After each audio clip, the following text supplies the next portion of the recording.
Gencatan senjata yang baru berjalan beberapa minggu, kini kembali terguncang. Serangan udara mengguncang Gaza Selatan. Asap membumbung tinggi, dan dunia pun menahan napas. Apakah ini tanda babak baru perang di Timur Tengah? Assalamualaikum warahmatullahi wabarakatuh. Halo teman-teman semuanya, selamat datang kembali di channel Spirit Story. Di video kali ini, kita akan membedah perkembangan terbaru di Gaza, mulai dari serangan udara Israel, posisi Hamas, hingga dampak diplomatik yang bisa mengubah arah perdamaian dunia. Sebelum lanjut, jangan lupa klik tombol subscribe, nyalakan lonceng notifikasi, dan bantu video ini dengan like, serta komentar pendapat kamu di bawah, biar kita bisa bahas konflik ini lebih dalam lagi. Bagi kalian yang berkenan untuk subscribe, like, dan komen, saya ucapkan banyak terima kasih. Dan saya hanya bisa mendoakan semoga kalian sehat selalu, panjang umur, dan banyak rezeki. Amin. Mari kita mulai saja ceritanya. Langit Gaza yang semula tenang, kini kembali diterangi cahaya oranye ledakan. Malam itu, suara pesawat tempur menggelegar di atas Khan Yunis, memecah kesunyian yang baru beberapa minggu terasa damai. Setelah gencatan senjata disepakati, warga Gaza sempat menatap langit dengan harapan bahwa mungkin kali ini mereka bisa hidup tanpa dentuman. Namun harapan itu runtuh secepat suara sirene pertama berbunyi. Semuanya bermula dari laporan intelijen Israel yang menyebut adanya aktivitas mencurigakan di sektor selatan Gaza. Beberapa jam kemudian, pasukan Israel melaporkan tembakan rudal anti-tank yang diluncurkan ke arah pos perbatasan mereka. Serangan itu disebut berasal dari arah posisi Hamas. Tak lama berselang, perintah datang dari markas besar Tel Aviv. Operasi udara terbatas, targetkan sumber serangan. Dalam hitungan menit, misil-misil diluncurkan mengguncang tanah Gaza yang sudah terlalu sering bergetar oleh ledakan. Kamera media lokal menyorot kobaran api di tengah reruntuhan bangunan.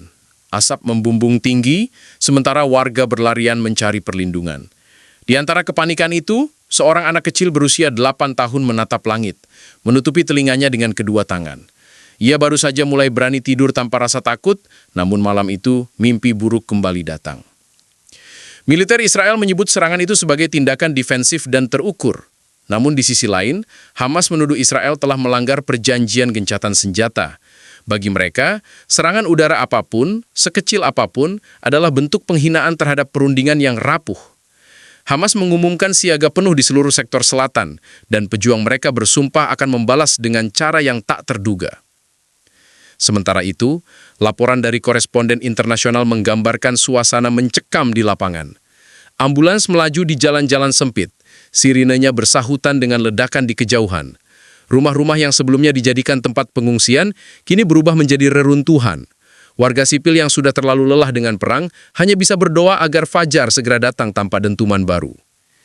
Di sisi lain perbatasan, pemerintahan Israel tengah menggelar rapat darurat di bawah pimpinan Perdana Menteri Benjamin Netanyahu.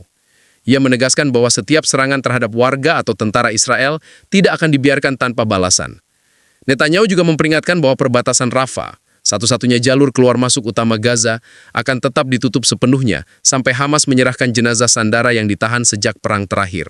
Pernyataan itu langsung mengundang kecaman dari berbagai pihak. Namun, bagi 2 juta lebih warga Gaza, keputusan itu berarti satu hal: bantuan kemanusiaan akan kembali terhenti, rumah sakit akan kehabisan bahan bakar, dan krisis kemanusiaan kembali mengancam. Di tengah reruntuhan itu, suara azan subuh terdengar lirih dari puing-puing bekas masjid yang telah hancur. Suara itu menggema di antara debu dan asap, seolah menjadi pengingat bahwa bahkan di tengah kehancuran, kehidupan masih mencoba bertahan. Dunia kembali menatap Gaza, sepotong tanah kecil yang tak pernah sepi dari perang, tempat di mana harapan dan penderitaan selalu berdampingan. Gencatan senjata yang diharapkan menjadi awal perdamaian kini tampak seperti ilusi. Dan malam itu, api kembali menyala, bukan hanya di langit Gaza, tetapi juga di hati mereka yang lelah berharap. Di Tel Aviv, suasana ruang komando militer dipenuhi ketegangan. Peta digital Gaza terpampang di layar besar, menampilkan titik-titik merah yang menandai lokasi serangan dan target yang baru saja dipukul. Jenderal senior berdiri tegak di depan meja konferensi. Suaranya tegas, namun penuh tekanan. Operasi udara harus tetap terukur, tapi siap siaga untuk fase 2 jika situasi memburuk.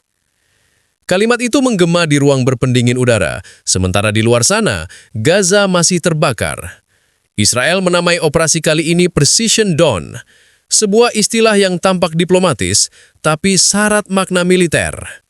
Tujuannya diklaim sederhana, menghancurkan posisi peluncur rudal anti-tank dan infrastruktur bawah tanah Hamas. Namun bagi banyak pengamat, istilah terukur dalam kamus militer Israel seringkali berarti uji respons sebelum eskalasi penuh. Drone-drone intelijen mengudara tanpa henti, memantau setiap gerakan di jalur selatan Gaza. Citra satelit menunjukkan pola pergerakan pasukan Hamas yang mulai berpindah ke wilayah padat penduduk. Di markas besar IDF, perwira intelijen memperkirakan Hamas sengaja menggunakan daerah sipil untuk menekan Israel secara moral dan politik. Setiap serangan udara kini menjadi dilema, antara menghantam target militer atau menghindari korban sipil yang bisa menimbulkan kecaman global. Namun di balik layar, analis militer Israel melihat kesempatan strategis. Mereka menilai Hamas mulai kehilangan kendali di beberapa sektor setelah perang besar sebelumnya. Sekarang saat yang tepat untuk menekan mereka, ujar seorang pejabat anonim yang dikutip media lokal. Tekanan militer dianggap penting untuk menguji kesiapan Hamas dan mengukur seberapa kuat mereka bertahan di bawah blokade yang makin ketat. Sementara itu, Netanyahu memainkan peran ganda, pemimpin politik dan panglima simbolis. Dalam pidato singkatnya di depan publik, ia menegaskan bahwa Israel tidak mencari perang, tetapi tidak akan ragu untuk mempertahankan diri. Kalimat itu disambut tepuk tangan di parlemen, namun di balik layar, ia sedang menyeimbangkan dua tekanan besar, desakan keamanan dari kubu kanan konservatif dan tekanan diplomatik dari Washington yang menuntut agar Israel tidak memicu perang baru. Di Gaza, setiap pergerakan pesawat di langit terasa seperti ancaman. Serangan udara yang disebut terbatas oleh Israel ternyata cukup kuat untuk meruntuhkan blok perumahan di Rafah. Hamas menjawab dengan peluncuran roket balasan ke arah perbatasan meski sebagian besar dicegah sistem Iron Dome. Kedua pihak kini bermain dalam pola klasik, serangan balas serangan, uji kekuatan, dan ancaman eskalasi yang bisa meledak kapan saja. Bagi warga sipil, istilah serangan terukur tidak memiliki arti. Ledakan tetap sama kerasnya, puing-puing tetap menimpa rumah, dan ketakutan tetap menjerat mereka setiap malam. Namun bagi para analis strategi, setiap gerakan militer Israel adalah bagian dari kalkulasi besar. Mungkin bukan perang penuh, tetapi juga bukan perdamaian. Seorang mantan komandan Israel Defense Forces dalam wawancara televisi mengatakan, "Kami sedang memainkan permainan catur yang rumit. Satu langkah salah dan seluruh papan akan terbakar." Kalimat itu menggambarkan realitas suram konflik ini. Tidak ada ruang untuk kesalahan, namun setiap langkah hampir pasti memicu penderitaan baru. Sementara itu, dunia mulai memperhatikan dengan cemas. Laporan intelijen dari Eropa menyebutkan bahwa operasi terukur seperti ini seringkali menjadi pendahulu invasi darat skala kecil. Tujuannya, menguji medan, mengukur reaksi Hamas, dan menyiapkan opini publik untuk kemungkinan perang lebih besar. Jika itu benar, maka Precision Dawn hanyalah prolog dari babak baru yang lebih gelap. Di akhir malam, langit Gaza masih berkilat oleh nyala ledakan. Dari kejauhan, cahaya merah itu tampak seperti bara yang tak pernah padam, simbol dari konflik yang terus berulang. Bagi Israel, ini adalah strategi bertahan. Bagi Hamas, ini adalah bentuk perlawanan. Tapi bagi dunia, semua ini hanyalah satu lagi lingkaran api yang belum juga berakhir. Blokade Gaza kembali diperketat. Jalan darat, laut, dan udara dikunci rapat. Tidak ada truk bantuan yang bisa melintas tanpa izin Israel. Tidak ada kapal yang diizinkan mendekat. Bahkan udara pun terasa berat oleh kepadatan debu dan asap. Di tengah semua itu, Hamas kembali muncul sebagai simbol perlawanan. Dicintai oleh sebagian rakyatnya, namun juga dikritik oleh mereka yang lelah dengan perang yang tiada akhir. Di sebuah terowongan bawah tanah di wilayah Khan Yunis, sekelompok pejuang Hamas sedang bersiap. Mereka memeriksa senjata, memetakan rute, dan mendengarkan instruksi lewat radio statis. Wajah-wajah muda dengan mata yang sudah terlalu sering melihat kematian. Salah satu di antara mereka bernama Fares, baru berusia 21 tahun. Ia berkata lirih kepada rekannya, "Selama Rafah masih tertutup, kami tidak punya pilihan selain bertahan di bawah tanah." Hamas mengklaim bahwa mereka hanya membalas agresi Israel, mempertahankan martabat rakyat Gaza yang terus dipaksa hidup dalam keterbatasan. Namun di balik layar, organisasi itu juga menghadapi tekanan besar. Persenjataan mereka semakin menipis, jaringan suplai terputus, dan sebagian besar fasilitas logistik mereka telah hancur oleh serangan udara. Meski begitu, semangat perlawanan tetap berkobar. Selama masih ada satu peluru tersisa, kata salah satu komandan mereka lewat siaran internal, Gaza tidak akan diam. Di atas permukaan, kehidupan warga sipil menjadi potret penderitaan yang tak pernah berhenti. Rumah sakit kehabisan bahan bakar. Bayi-bayi di inkubator hanya bisa berharap listrik tidak padam, air bersih langka, dan makanan hanya datang dari dapur umum yang bekerja dengan sisa pasokan tepung. Dunia luar menyaksikan, namun bantuan seringkali tertahan di perbatasan, menunggu izin yang tak kunjung datang. Sementara itu, propaganda dari kedua belah pihak terus bergulir di media sosial. Hamas menyiarkan video yang menunjukkan pejuang mereka bertahan gagah di tengah serangan. Sementara Israel menayangkan rekaman drone yang memperlihatkan peluncuran roket dari area pemukiman sipil. Narasi demi narasi saling bersaing untuk merebut simpati dunia. Tapi di balik layar propaganda, satu hal tetap nyata, penderitaan manusia yang tidak bisa disembunyikan oleh kamera manapun. Di sebuah rumah yang tinggal separuh berdiri, seorang ibu bernama Salma memeluk anaknya erat-erat. Ia kehilangan suaminya dalam serangan udara 2 malam lalu. Mereka bilang ini perang melawan teror, ujarnya, sambil menatap puing di hadapannya. Tapi siapa yang lebih teror dari suara bom di atas kepala anakku setiap malam? Kalimat sederhana itu menggambarkan betapa perang ini telah melampaui batas politik. Ia telah menjadi luka yang diwariskan dari satu generasi ke generasi berikutnya.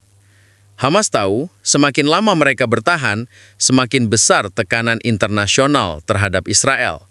Namun, strategi ini juga beresiko tinggi. Setiap roket yang diluncurkan dari Gaza menjadi pembenaran bagi Israel untuk membalas lebih keras. Setiap serangan balasan membuat lebih banyak korban sipil berjatuhan. Siklus kekerasan ini terus berputar tanpa ujung. Bagi para pejuang muda di lapangan, kata perdamaian sudah terdengar asing. Mereka tidak mengenal dunia di luar blokade, tidak pernah melihat laut yang benar-benar bebas, dan tidak pernah merasakan listrik yang menyala tanpa jeda. Mereka tumbuh di bawah bayang-bayang drone dan bagi mereka, perlawanan bukan pilihan, melainkan satu-satunya cara untuk tetap hidup dengan harga diri. Namun, bahkan di tengah kegelapan itu, ada kilau kecil harapan. Beberapa organisasi kemanusiaan lokal tetap bekerja diam-diam. Mereka membagikan roti, air, dan obat-obatan seadanya. Anak-anak tetap belajar menulis di halaman masjid yang hancur. Dan di malam hari, ketika suara pesawat tempur mereda sejenak, ada sekelompok remaja yang menatap bintang dan berdoa. Semoga suatu hari nanti, Gaza bisa melihat fajar tanpa rasa takut. Blokade telah menjadikan Gaza seperti penjara terbuka terbesar di dunia. Tapi di balik tembok dan kawat berduri itu, ada semangat yang tidak bisa diblokade. Tekad untuk tetap bertahan. Dan selama itu masih menyala, konflik ini belum akan berakhir. Rafah, sebuah nama yang bagi banyak orang hanyalah titik kecil di peta perbatasan antara Gaza dan Mesir. Tapi bagi 2 juta lebih warga Palestina, Rafah bukan sekedar gerbang lintas batas. Ia adalah satu-satunya jalan keluar dari neraka. Di sanalah bantuan kemanusiaan, obat-obatan, dan makanan seharusnya masuk.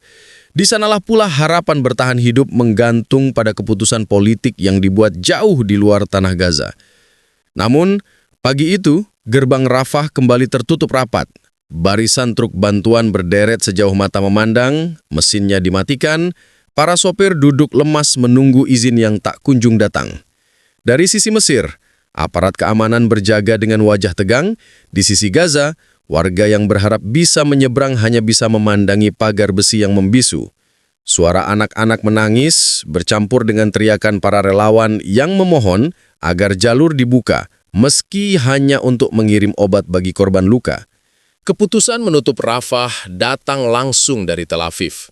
Netanyahu menegaskan dalam konferensi pers bahwa perbatasan Rafah akan tetap tertutup hingga Hamas menyerahkan jenazah sandera yang ditahan sejak perang terakhir. Kalimat itu disampaikan dengan dingin, seolah Rafah hanyalah pion dalam permainan politik yang lebih besar. Dunia menyorot tajam pernyataan itu, Mesir yang selama ini menjadi mediator utama merasa tersinggung. Kairo menilai Israel telah menggunakan penderitaan manusia sebagai alat tekanan diplomatik.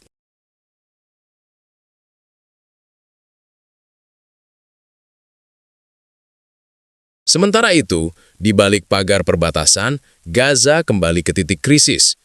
Rumah sakit kehabisan oksigen, bahan bakar untuk generator menipis, dan antrian panjang warga terbentuk di depan depot air bersih. Para sukarelawan menyalakan api kecil di tepi jalan, memasak roti dari tepung yang hampir habis. Setiap jam berlalu terasa seperti ujian kesabaran, antara hidup dan mati. Rafah bukan hanya gerbang fisik, tapi simbol politik yang sangat kuat.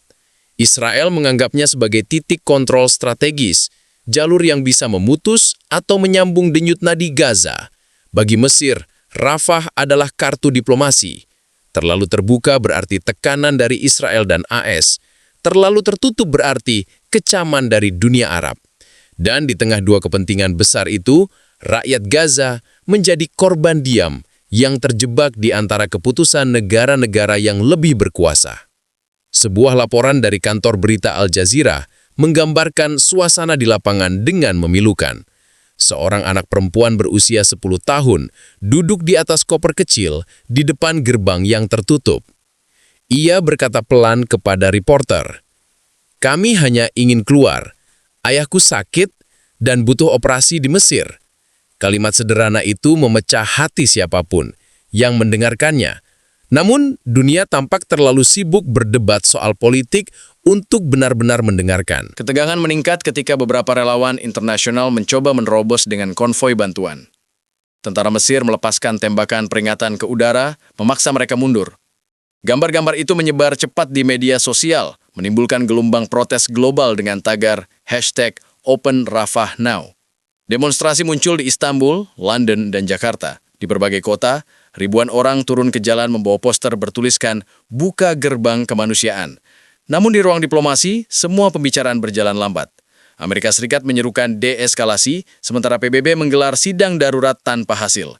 Israel tetap pada pendiriannya, Mesir menolak disalahkan, dan Hamas menolak menyerahkan sandera tanpa imbalan politik. Dunia terjebak dalam kebuntuan, sementara setiap jam di Rafah berarti semakin banyak nyawa melayang di Gaza. Malam tiba dan Rafah berubah menjadi lautan bayangan. Pagar besi yang dingin kini diterangi lampu sorot dari menara pengawas. Di seberang sana, ratusan warga masih bertahan di tenda-tenda darurat, tidur di tanah berdebu. Seorang laki tua berdiri menatap ke arah perbatasan sambil berbisik lirih. "Setiap gerbang tertutup adalah dinding baru bagi penderitaan kami. Rafah, gerbang kecil yang seharusnya menjadi jembatan kemanusiaan, kini menjadi simbol ketidakberdayaan dunia." Dalam keheningan malam itu, suara doa dan ratapan terdengar bergantian. Dan meski dunia luar terus berdebat, di dalam Gaza waktu terus berjalan menuju pagi yang entah membawa harapan atau sekedar hari lain dalam kepungan tanpa akhir. Dunia kembali gempar. Guncangan dari Gaza menjalar hingga ke ruang-ruang diplomasi di ibu kota negara-negara besar. Dari Washington hingga Ankara, dari Doha hingga Moskow, setiap pemerintah kini berada dalam posisi sulit. Bagaimana bersikap atas konflik yang terus membara tanpa menyalakan api perang yang lebih besar? Di markas besar PBB di New York, suasana rapat Dewan Keamanan kembali memanas. Di depan layar besar yang menampilkan gambar kehancuran di Rafah, para diplomat saling berdebat tentang kata-kata yang seharusnya digunakan dalam resolusi baru. Deeskalasi, perlindungan sipil, akses kemanusiaan, istilah-istilah diplomatik yang terdengar lembut, namun kehilangan makna di lapangan. Amerika Serikat, sekutu utama Israel, kembali menekankan hak Israel untuk membela diri. Namun tekanan publik di dalam negeri mulai meningkat. Gambar anak-anak Gaza yang terluka tersebar luas di media sosial, memicu gelombang demonstrasi di beberapa kota besar Amerika. "Cukup sudah," teriak seorang pengunjuk rasa di depan Gedung Putih. "Kalian tidak bisa bicara tentang perdamaian sambil terus mengirim senjata." Sementara itu, Turki di bawah Presiden Erdogan mengambil posisi berani. Dalam pidato emosional di Ankara, Erdogan mengecam keras serangan Israel dan menyebutnya sebagai kejahatan kemanusiaan di depan mata dunia. ribuan orang turun ke jalan membawa bendera Palestina, sementara pemerintah Turki memanggil duta besar Israel untuk memberikan protes resmi. Di sisi lain, Qatar dan Iran mulai meningkatkan tekanan diplomatik dengan mengancam untuk menghentikan beberapa perjanjian ekonomi regional jika serangan tidak dihentikan.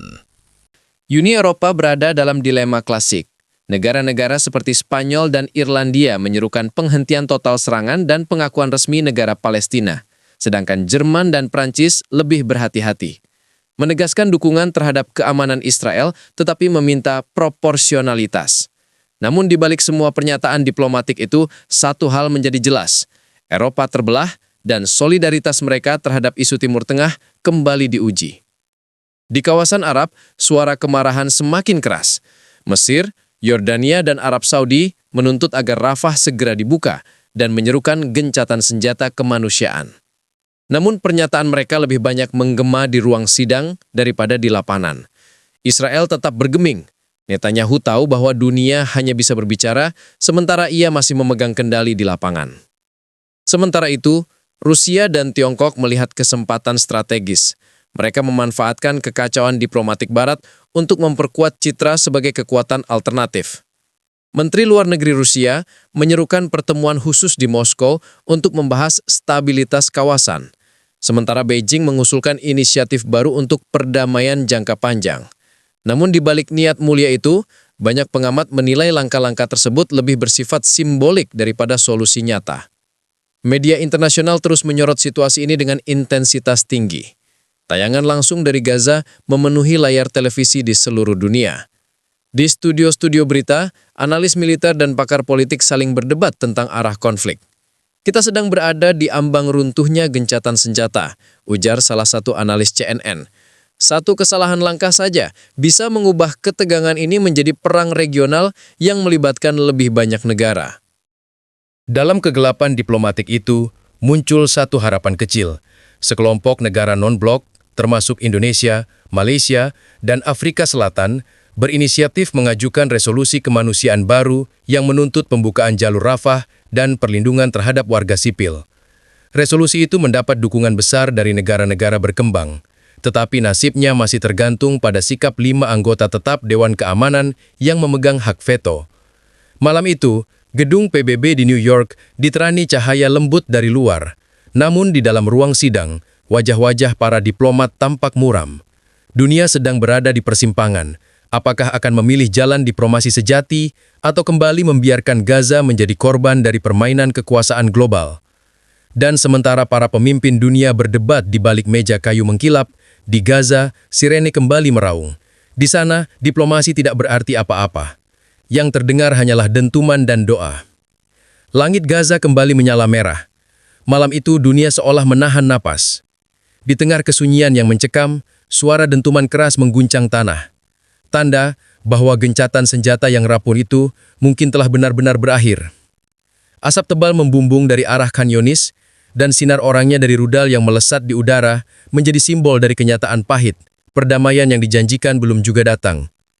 Sumber militer Israel mengkonfirmasi bahwa mereka melakukan serangan udara terbatas terhadap posisi yang diduga menjadi tempat peluncuran rudal anti-tank milik Hamas.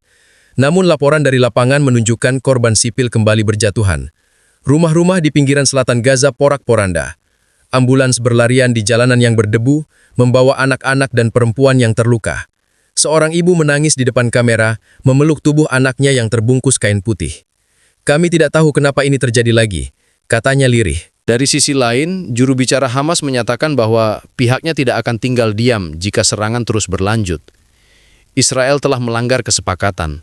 Mereka akan menanggung akibatnya, katanya melalui siaran televisi lokal.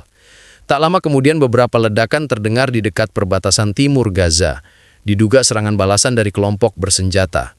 Dunia pun kembali dihantui satu pertanyaan besar, apakah ini awal dari perang baru? Benjamin Netanyahu muncul di layar televisi Israel dengan ekspresi tegas. Dalam pidato nasionalnya, ia menegaskan bahwa Israel tidak akan menyerah pada ancaman teror. Ia menuduh Hamas menggunakan masa gencatan senjata untuk memperkuat persenjataan dan mempersiapkan serangan berikutnya. Kami tidak akan menunggu hingga diserang. Kami akan bertindak terlebih dahulu. Namun di dalam negeri, suara perlawanan terhadap kebijakan Netanyahu mulai tumbuh. Sejumlah keluarga sandera menuduh pemerintah tidak serius dalam negosiasi dan justru memperburuk situasi. Anak-anak kami masih di tangan Hamas, kata seorang ayah yang putranya ditawan sejak konflik Oktober 2023. Tapi pemerintah malah menambah serangan. Di sisi lain, kelompok kemanusiaan internasional melaporkan krisis yang semakin memburuk. Pasokan obat-obatan di Gaza hampir habis dan listrik hanya menyala beberapa jam setiap hari. Rumah sakit kewalahan menampung korban baru, sementara jalur Rafah tetap tertutup rapat. Perserikatan Bangsa-Bangsa memperingatkan bahwa setiap hari tambahan tanpa gencatan senjata adalah kematian bagi ratusan warga sipil. Presiden Amerika Serikat menggelar rapat darurat dengan para penasihat keamanan nasionalnya. Di ruang Situation Room yang remang, para pejabat tinggi berdebat tentang langkah yang harus diambil. Jika kita menekan Israel terlalu keras, hubungan strategis bisa terganggu, ujar salah satu penasihat. Tapi jika kita diam, dunia akan melihat kita sebagai pendukung agresi. Sebuah dilema klasik yang membuat Washington tampak lumpuh di tengah krisis. Sementara itu, Presiden Turki Erdogan kembali bersuara lantang.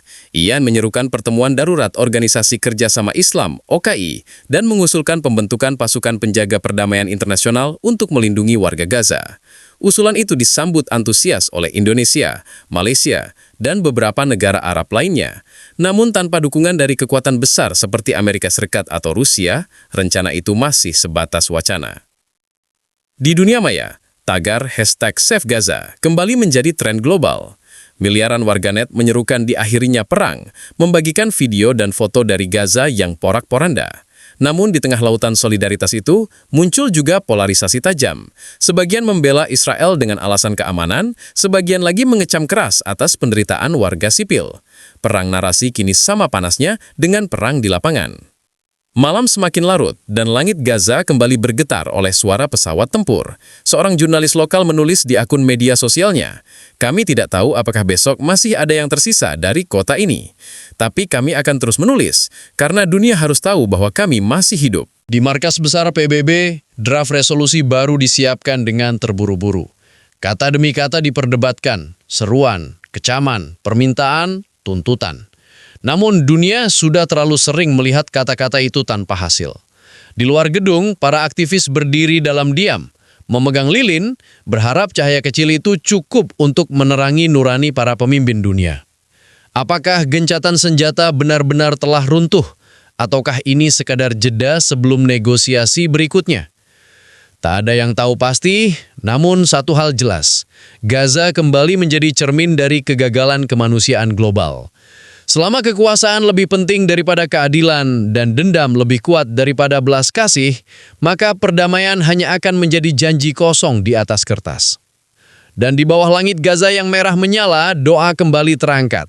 Doa yang sama yang diucapkan oleh jutaan orang selama puluhan tahun, agar suatu hari bumi yang penuh luka itu akhirnya menemukan kedamaian sejatinya. Suara dentuman mungkin akan berhenti, tapi luka di Gaza tidak akan sembuh dalam semalam.